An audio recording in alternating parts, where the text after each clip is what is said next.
just joining us, and thank you for everybody if you were on for the last hour. Thanks for joining us again for the second hour. Before we dive into 4 more great presentations, I do just want to give a quick little overview of what this hour will look like, and also just provide a little bit of context about what we're doing today. So Distance Learning Day, this is the first time we've done something like this at Edulastic, and it is 5 hours of nonstop presentations from teachers all over the country. And we have them broken up. So we already had the high school hour and now we have the middle school hour. And these educators are sharing tips and resources to help with online teaching. And they're sharing what they used, what was successful, and any tips and strategies that they want to share. So like I said, the common thread for this specific hour is middle school and how middle school teachers found success during distance learning. So we have 4 great panelists who are joining us today, and I'll introduce them in just a moment. But first, a few reminders about housekeeping. If you are just joining us, I encourage you to introduce yourself in the chat. So there's a little chat icon at the bottom of your screen where you can type in where you're from and maybe what you teach. I encourage this, or we really want this to be an interactive event and for you all to connect with each other. So feel free to share your Twitter handles, feel free to talk in the chat. That is very much encouraged. We also invite you to keep your video on throughout the meeting if you'd like, but please make sure that you are muted if you are not a panelist. This makes sure that we can hear the awesome presentations that are coming our way. And then lastly, I know I mentioned this, but we have 4 presentations in this hour. They each will be around 10 to 12 minutes. And then at the end, we will have a designated Q&A time. My name is Jan Moody. I'm a marketing specialist here at Edulastic, and I am joined on the call today by several of my great colleagues, and we are here to support you with all of your questions. So Ileana's here, Leslie's here, Bill Storm is here, Melissa Wheatley is here, and Priya Dixit is here. So thank you, everybody. Ileana, if you want to click to the next slide. Awesome. So I am going to now introduce our first speaker for our middle school hour. Holly Summers is a middle school teacher from Muncie, Indiana. She just finished her 11th year in the classroom, and she is presenting on how she uses Edulastic for weekly assignments. Her Twitter handle's right there. She's a 7th grade math teacher, and we are really excited that she's here today. So go ahead and take it away, Holly. Hey, hi everybody. I am going to share my screen with you here so that I can show you my slides. Okay, and it says it'll stop your screen sharing. That's okay, Jan? Okay. Yes, totally fine. Thank you for double checking. Okay.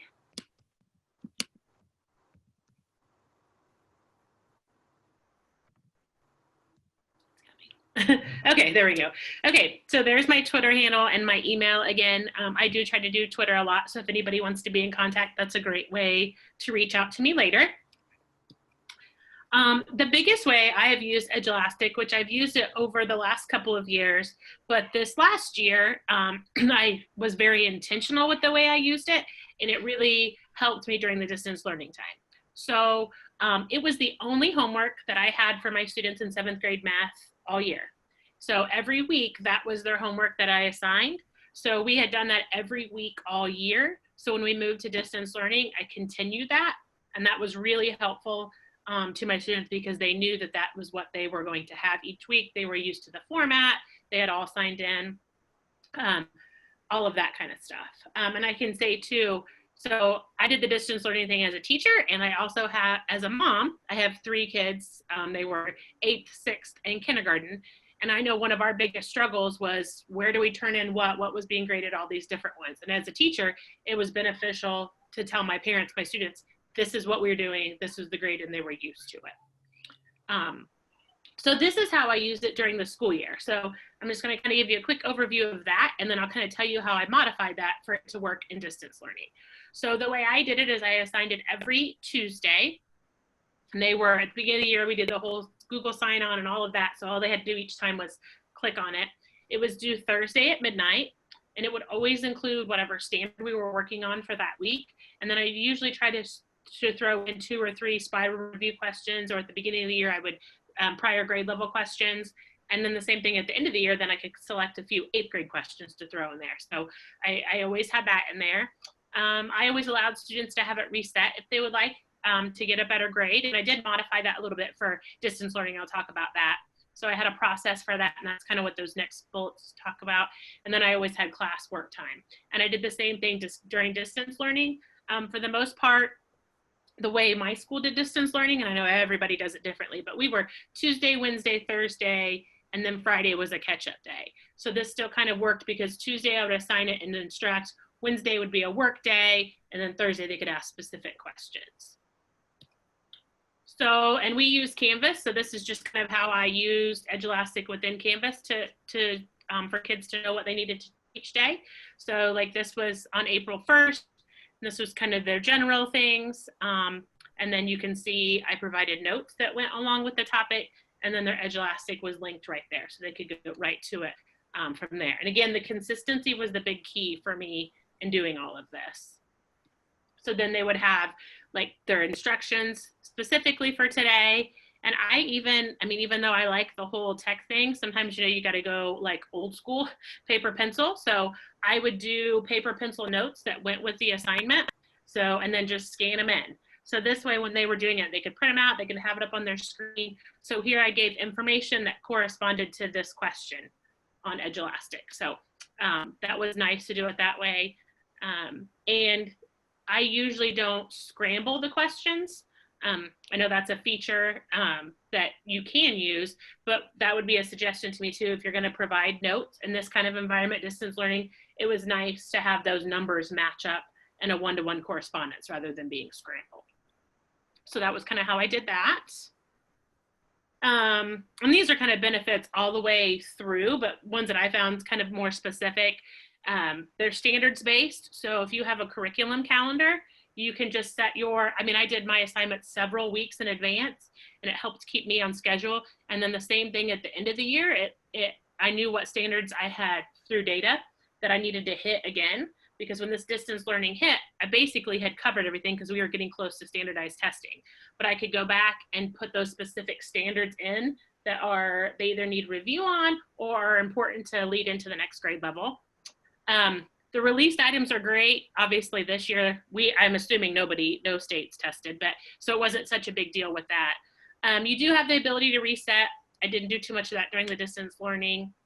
And the biggest benefit to me was it made grading so much easier, 1,000 times easier, and for parents to see. So they can look on there and they can see what their child's done.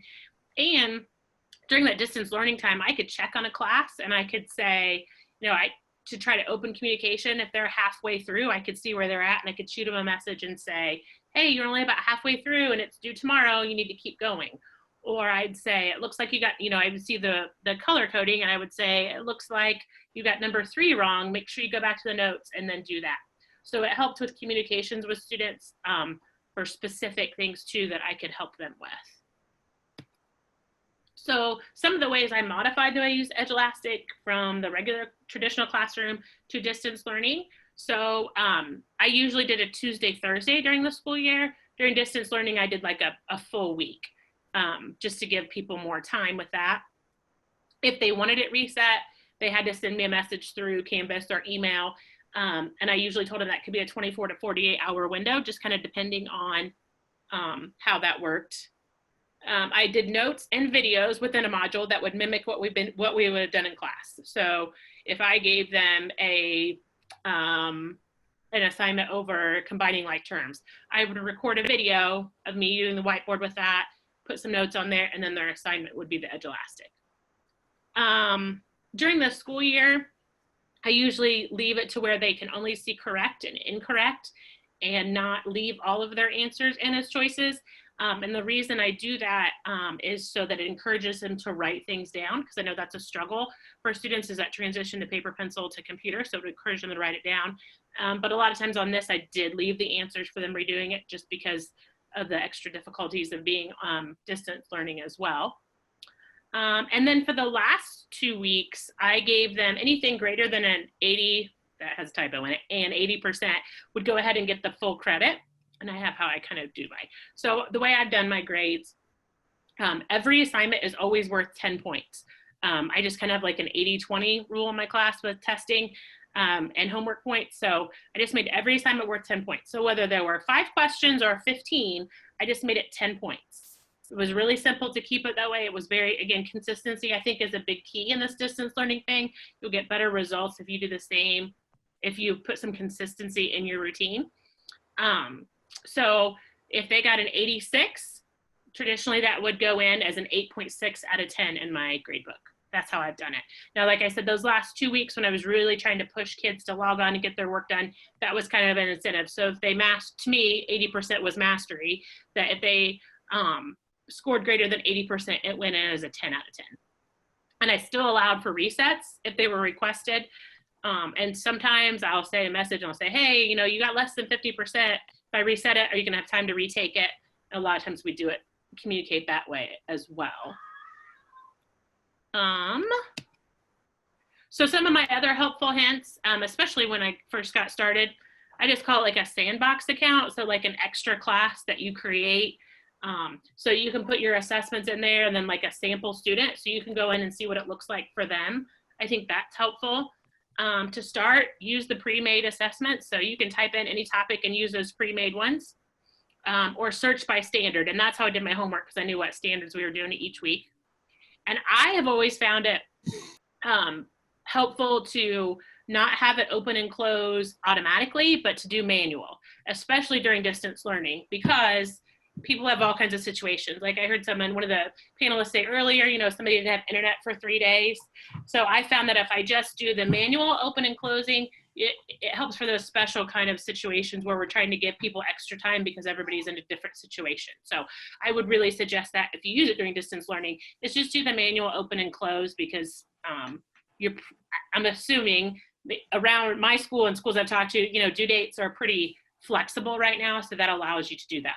That would be a important feature. Is that my last one? Hey, and I'm 10 seconds under 10 minutes. So I think I'm perfect. Good. Thank you so much, Holly. That was awesome. I really like what you said about consistency in grading and offering your students a consistent schedule with distance learning too. I think that's really helpful. And also some really great helpful hints for getting started with Edulastic there too. That's really great. So thank you for that, Ileana. It looks like you're taking back over screen share, so that's perfect. And I am going to now introduce our next presenter. Our next panelist is Latasha Roland. Latasha Roland just finished her 10th year in the classroom. She's a math teacher in Kansas City, Missouri. She's presented on an Edulastic for Math webinar before and did a really amazing job. So I am particularly excited to see her presentation today. So Latasha, at this time, I invite you to take it away. All right, can you hear me? Sorry. Yes, we can hear you. And to clarify, do you want us to click to the next slide or are you gonna share your screen? No, I'm gonna share my screen. I'm just, sorry, I was trying to get the full screen mode. No worries, thank you.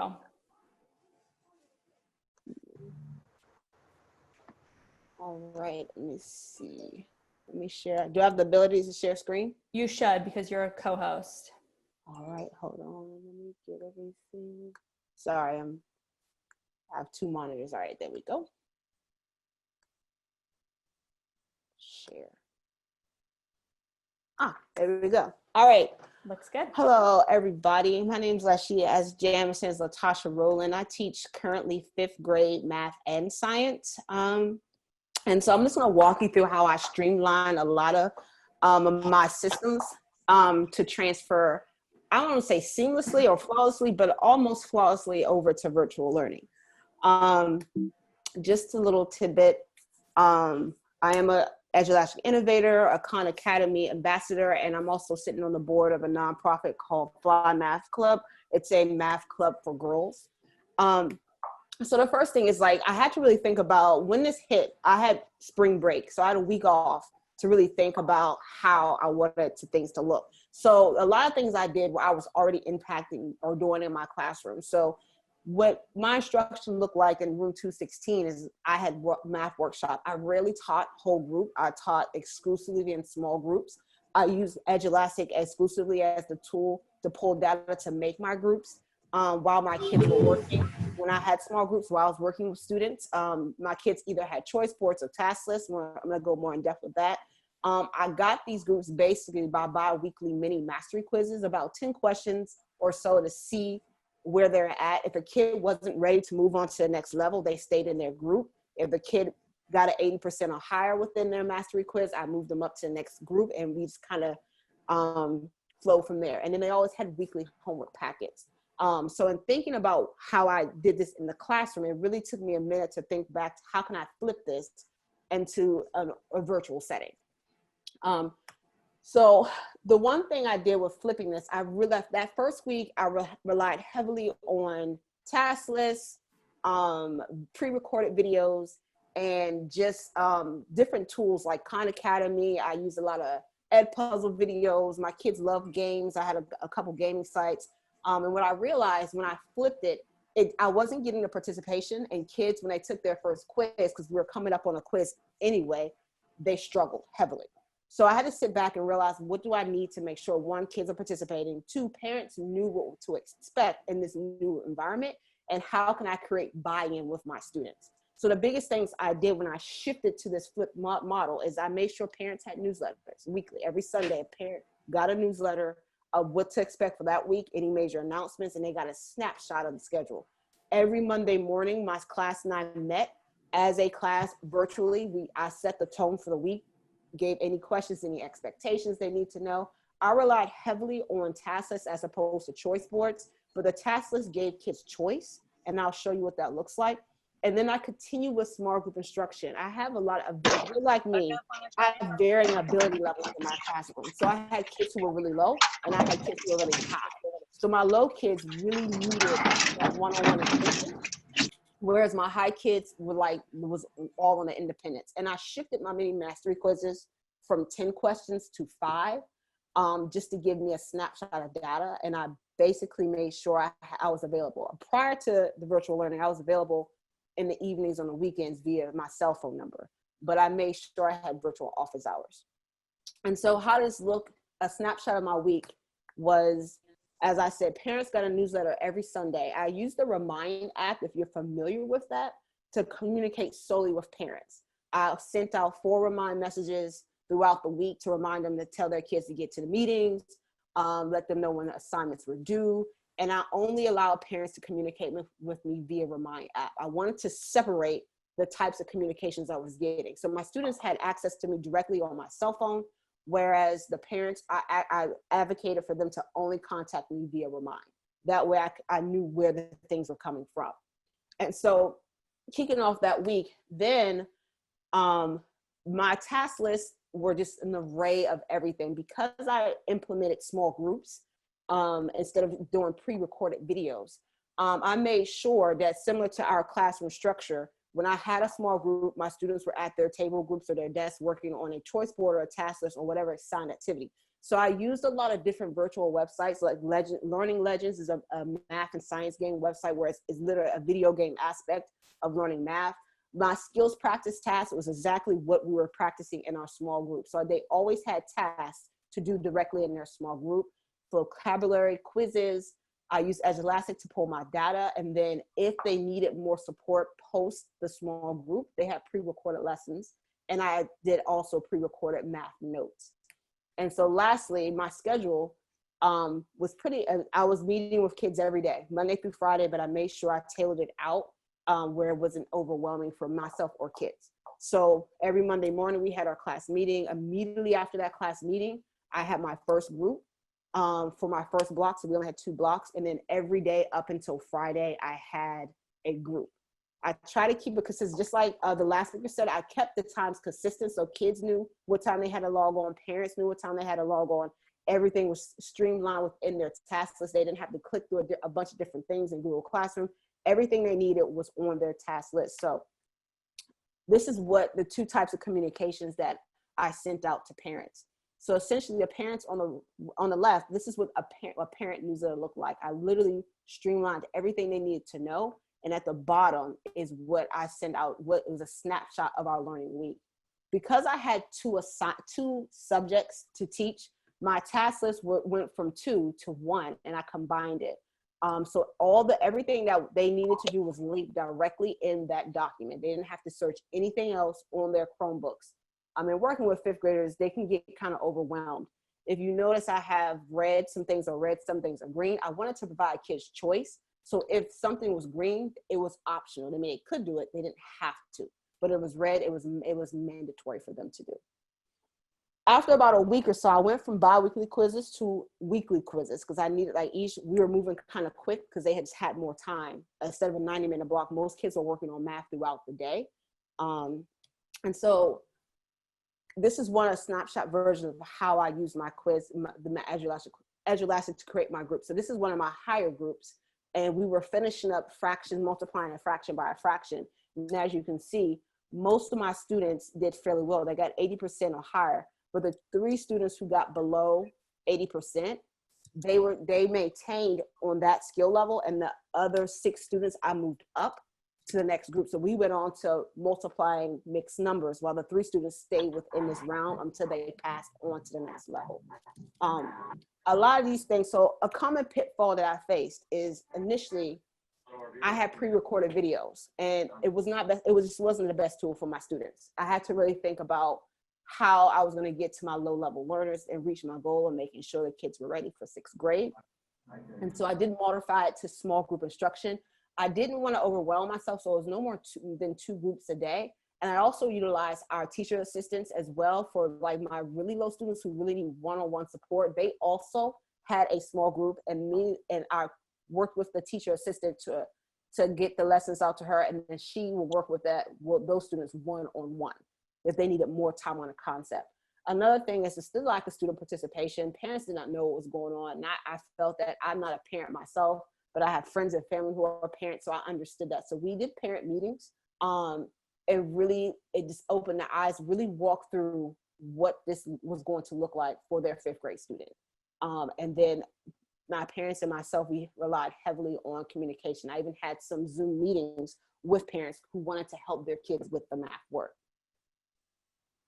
The one thing I'm taking away from this experience, I don't know what to expect next year. I'm pretty sure several people are in that mindset. But I want to explore a way to create more social learning in that environment. I begin to dabble with it. Everything I've done virtually can be done in a classroom. And that's, like I said, that was a streamlined approach. So if you create these structures and systems in the classroom, and in the event that you have to go back to virtual, it should be a streamlined transition. I wanted my kids to feel like the only thing that was different was that they were at home and they didn't get to see their friends. But everything, like some of my students even said, they like this even better because they can just do their work without having to wait. They had a week to get their stuff in from Monday till Sunday at midnight. So it was one of those things where some kids actually rather enjoyed this style of learning. And then I want to explore a flipped classroom model moving into the next school year, because there's several tools at hand that this knowing what kids like that I can particularly try on and utilize. And that's it. That's my last slide. Thank you, Latasha. That was awesome. I really liked the how you showed your weekly schedule. I think that's helpful for everybody to kind of see how you do it on a weekly basis. And interesting about a flipped classroom. I've heard great things, so I'll be curious to hear more about that. All right. So Ileana, if you want to start sharing your screen again, that would be perfect.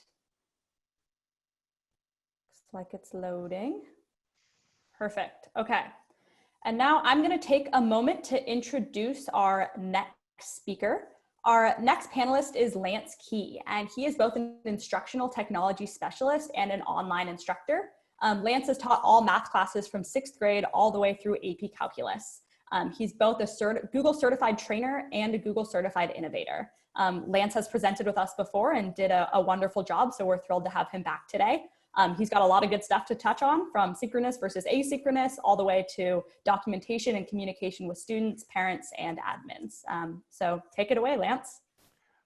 Good afternoon or morning, wherever that you are. As she said, I'm a Google certified innovator, and I am the instructional technology specialist for our school district. So I work with teachers hand in hand every day in face-to-face classrooms and help them solve issues that they're facing, which, as we know right now, we've got a lot of issues that we're trying to figure out. I am the assistant principal for our virtual school and the principal currently right now for our summer school that we have, which we have more kids taking summer classes than we've ever had before. Not for sure if it's because of COVID communication or what, but we've got parents that are wanting kids actively working this summer. Also, I got a podcast that I do, Get Inspired and Innovate, where we share lots of information just like this with people. So if you want to, go on over there and subscribe. So the first thing I want to share with you is my classroom and what it looks like, because as I said, I'm an online teacher. So if we'll go to the next slide. My classroom is a distance learning classroom, so you can see my students that are in this classroom. I am not in this classroom with the students. If you look on the TVs in the top and the bottom, I am on the TVs, and this is a picture of my desk where I generally teach them from every day. So I'm teaching 8th grade students what we call Integrated Math 3.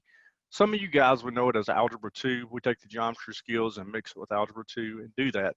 So it's taught in an online distance learning flip format. So I'm a flip teacher. So Latasha, if you need some flip content, mrkeysclassroom.com. I've got some videos and things there that you are welcome to steal and have and use that in your classrooms. You don't even have to give me credit for it. So take it and use it as you like. So for us, we have a model that we use here in Putnam County. If you go on to the next slide, we've been working with Education Elements for a few years now with personalized learning. So we try to use data. We want to make data-driven decisions so that we're meeting the needs of all of our students. So we want to take that data and then we want to target the instruction for our students. Okay, but how do we do that? We have to use flexible content and tools for that. So we need tools that are good tools that we can really target and meet the needs for individuals, our individual students. And the last thing that we want at the end is we want our students to reflect and own that learning. So that is our ultimate goal that we're looking for. So as we started working through this plan, we actually had one more challenge. So on February 5th, we actually had a tornado that hit Cookeville, Tennessee. If you go on to the next slide. And we had many students that were displaced. We had a couple of teachers that actually lost their lives. A couple of students lost their lives in this tornado. But we had another situation that we had to figure out before we had to figure this one out. So as we started going through this, we had to do a well-being check for everybody. So on the next slide, you can see our well-being check was both for our students and our teachers. We needed to know, do you have shelter? Okay, do you have food? What kind of devices do you have at home? And do you have internet? So we had to do a quick well-being of where's everybody at, because our first priority was shelter and food. And then next, if we're going to go on with learning, device and technology. So we sent out a Google form. We had teachers actually call every single student and ask them these questions and fill out the Google form for that. So because we wanted to model what we were doing. So we had to have data so we could figure out exactly what we needed to do. The next thing we did was we took inventory of exactly what we had. So in our school district, we had 8,000 Chromebooks. If you go on the next slide, we had, at the time, we had 20 hotspots, and we had programs that were just all across the board. So when we got back our data from our students, we needed to push out 2,000 Chromebooks. No problem. We got those. We took them off carts. We sent those out. But what we wasn't expecting was we needed 500 hotspots to go out to students. So we had to purchase hotspots real quick, which we did. Verizon worked with us, and we pushed those out. Luckily, every person who wanted a Chromebook or who wanted a hotspot, we were able to provide that with them. But then next, we needed to figure out exactly how were we going to get content and be able to teach these students. So we built a plan together as a team, and then we had to push our communications out. So we had, on the next slide, you'll see our district plan, our teacher expectation plan, and our student expectations. And I've got a website that I can give you guys that breaks this down further than that, but we wanted to push that communication out. Luckily for us, about in January, on the next slide, you'll see we started using Clever to actually give us exactly what is being used in our district. So we saw Google Classroom is being used by 90% of our students, 84% of our teachers. So we knew that Google Classroom was going to be a great delivery method for that. We also have Canvas in our district, and we use that a lot too, but it wasn't being used by all of our students and teachers. So we thought this was going to be the best thing for us to do. So now that we saw the programs that's being used, the next thing we had to do was we got to train our teachers. So we started online training for teachers. And it's just a cute little picture here on the next slide. And I felt like Brad Paisley. I don't know if y'all know who Brad Paisley is, but he's a country music singer from here in Tennessee. And I felt like I was famous online. He's got that song that he's 6 foot tall and something. I don't know. But anyways, I felt like Brad Paisley because I was online so much and doing videos and trainings, I actually blew a computer up. So I'm having to use somebody else's computer now. But what we decided was we first off needed to see where all of our students were. So we wanted to get pre and post data on where those students were. So we used Edulastic and Google Forms for that. On the next slide, you'll see.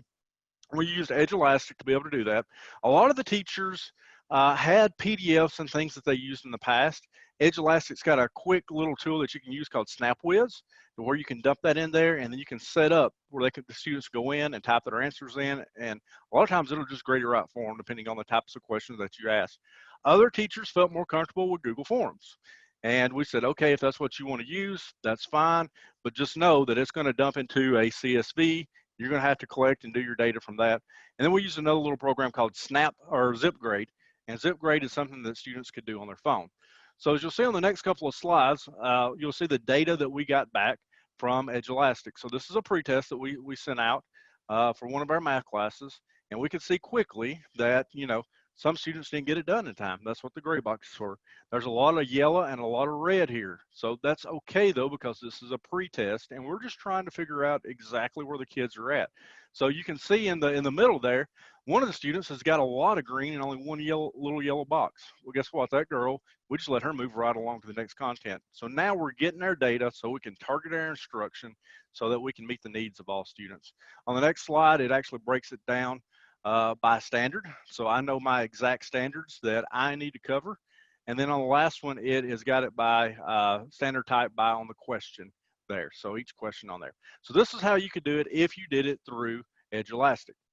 Now, if you did it through Google Forms, you would go in, you would make your quiz, and it gives you the option to make a quiz. And on the next slide, there's a little animated GIF here that will walk you through how to make that quiz. And then you set it up as a quiz. You don't get as much data back, in my opinion. And if you're really good with CSV files, you can make it work. Edulastic, though, was the tool that I chose to use. And here we go. All right, so the biggest mistake that we made was the synchronous versus asynchronous. We were trying to do everything synchronous, which sounds great, and we had most of our kids logging on and working with us. But we had, you know, some places or some parents only had one device at home, so only one kid could be on at a time, and others was, you know, parents were working, so they couldn't be there to help children at home. So we quickly went to both asynchronous and asynchronous.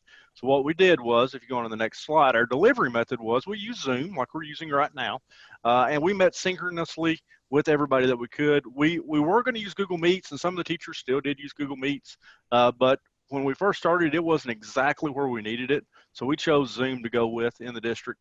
And we recorded all of our meetings live and then pushed it out through Google Classroom. So those that couldn't join us, you know, in the live meetings, we went with asynchronously through Zoom. We also used Loom and Screencastify also for some of that asynchronous learning too. The next thing was we had our curriculums, and I don't know, click the screen one time because I got two that are missing there for some reason. Yeah, there we go. All right, so, oh, back one, there we go. So the first things that we wanted to look at was what is our district curriculum? And for ELA and math, we use CKLA and Curriculum Associates. So we wanted to make sure that we were using those as much as possible, but everyone knows that not all curriculum is meant to be used in digital format.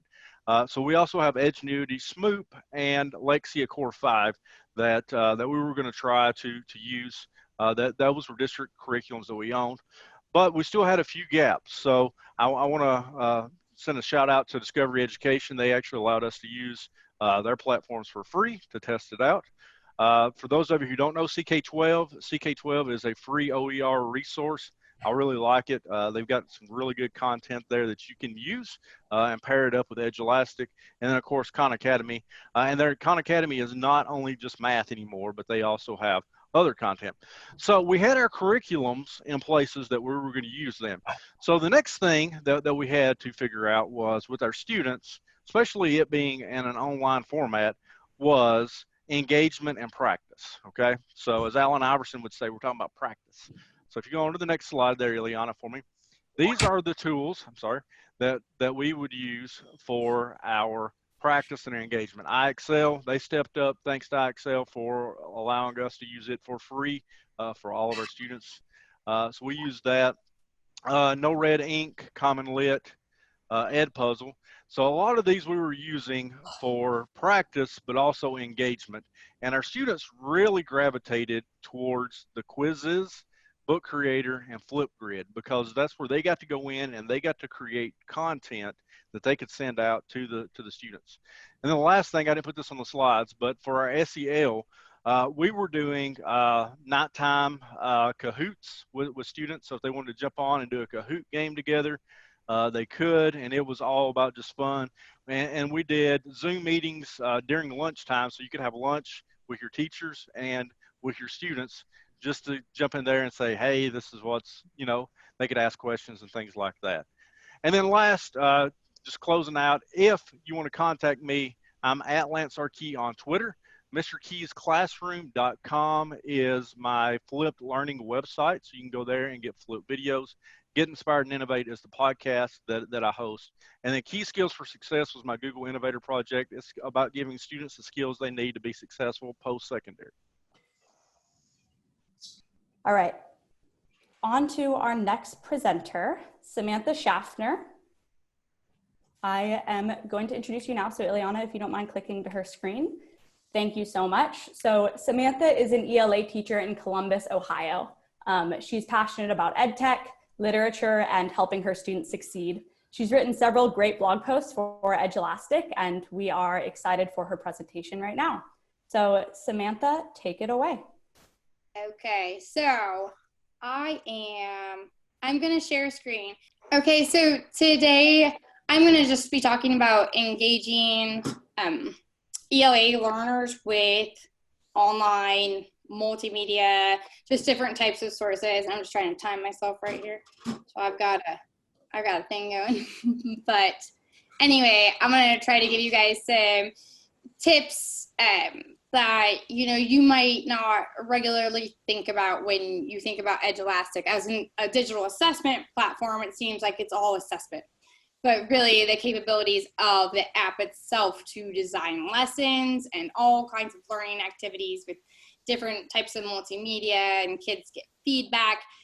It's a really great platform to use to front load, assess, really store your content. Like, my students love Edulastic. Honestly, when their assignments are posted somewhere else, they can't find them somehow.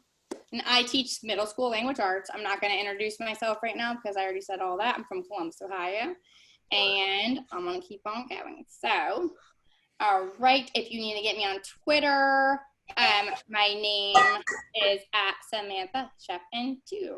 And I'm not going to mess with this Vimeo that I did earlier. I'll just consider it practice.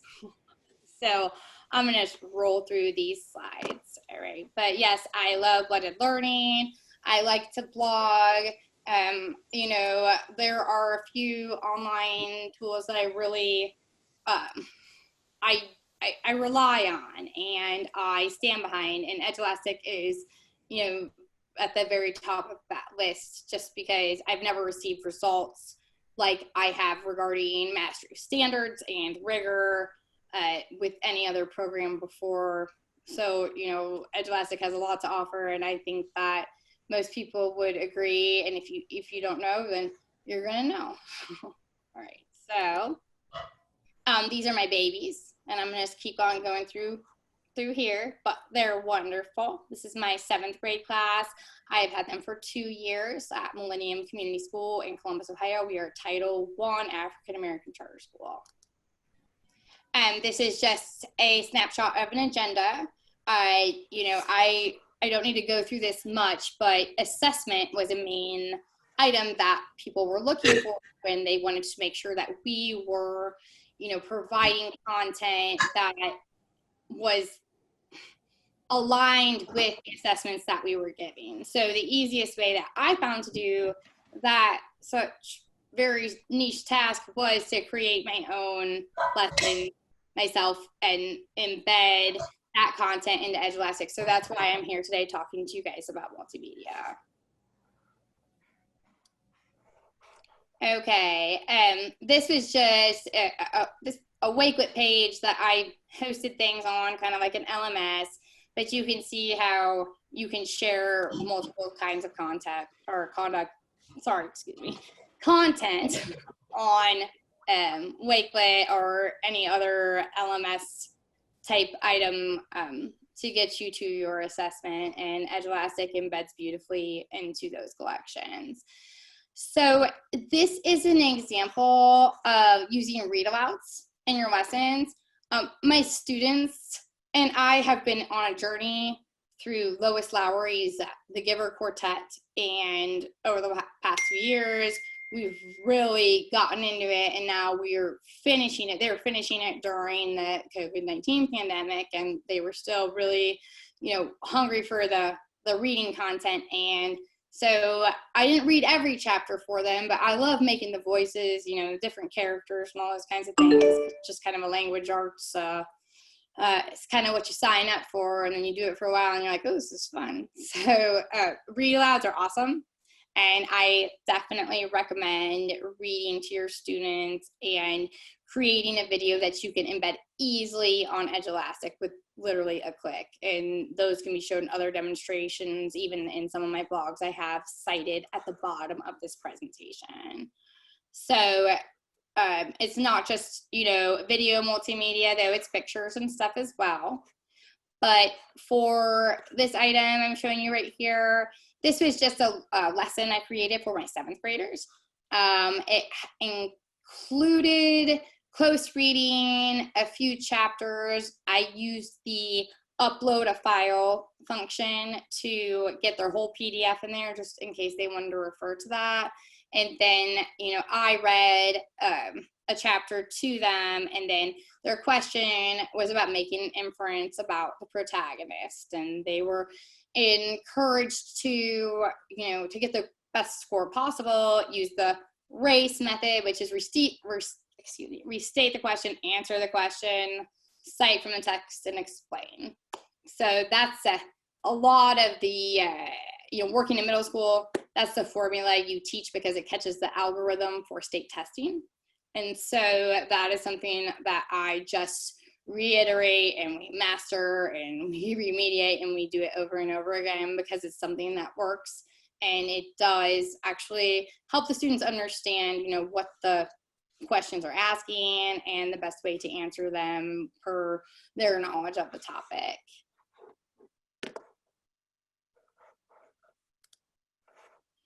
Okay, so I'm trying to see what time it is, ladies.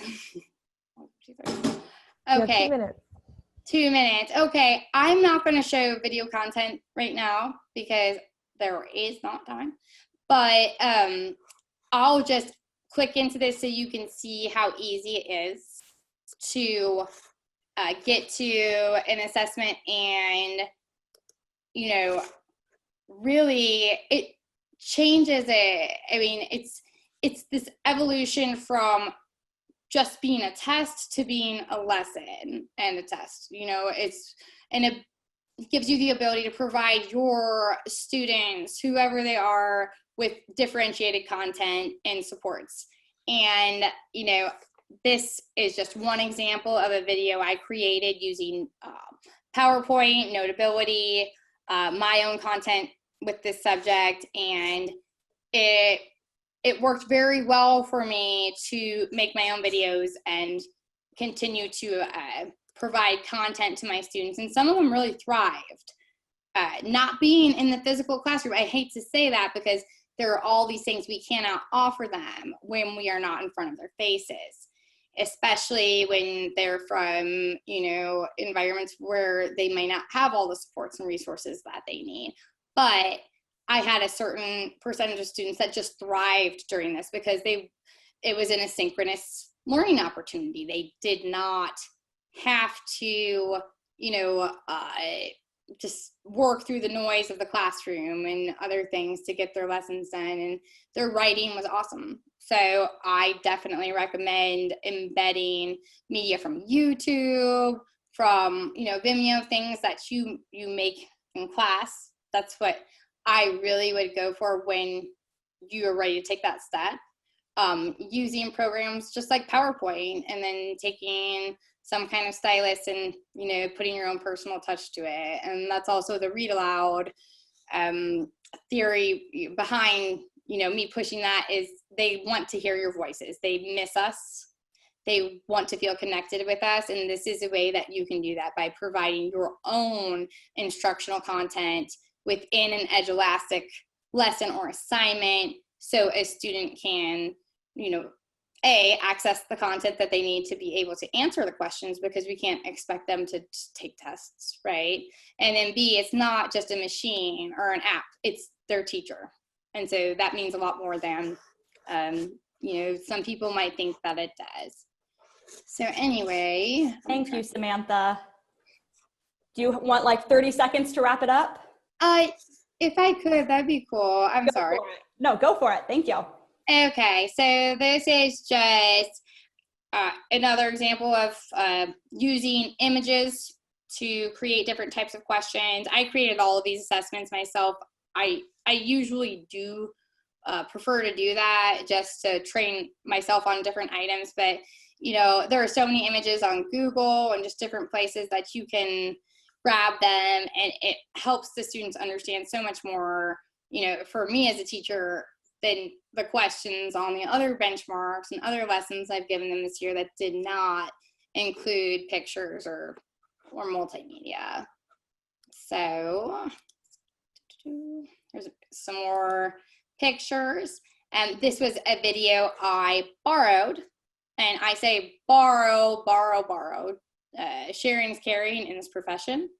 And this was a great video on the definition of Kafkaesque. And this is a little bit advanced for 8th graders, but it's not according to national standards and reading lists and stuff like that. So this was an opportunity for me to work with another person's work and create something that my students were able to actually relate to. So I do suggest finding some credible educational sites that will provide you with these items.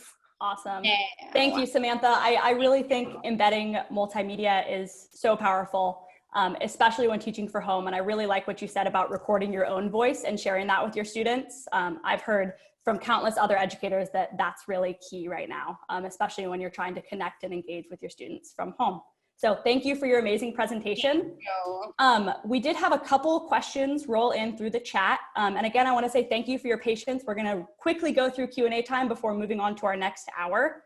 I first want to address, we had one question where people asked, is Edulastic free?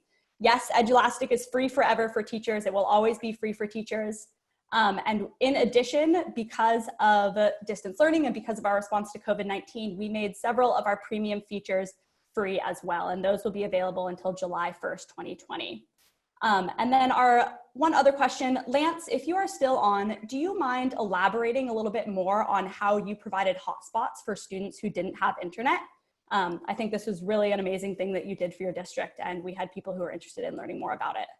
Yeah, so we, after we got the data in, we received, I don't know how much money we received from the state government to help with this need. We already had all the Chromebooks and things that we needed. We felt like we had the programs that we needed. So most of our money that we had went towards purchasing hotspots. Verizon actually sold us all 500 of the hotspots that we got. And I think we're paying like $20 a month for unlimited usage on those hotspots. So, and we still have those in service right now during our summer school times. We've got students that are checking out hotspots and Chromebooks, and they're taking those home and using those. So, like I said, every student who wanted a Chromebook or a hotspot was able to get one. Awesome. Thank you, Lance, and thank you to Holly and Latasha and Samantha as well. This was a great hour, and thanks for everybody for being here.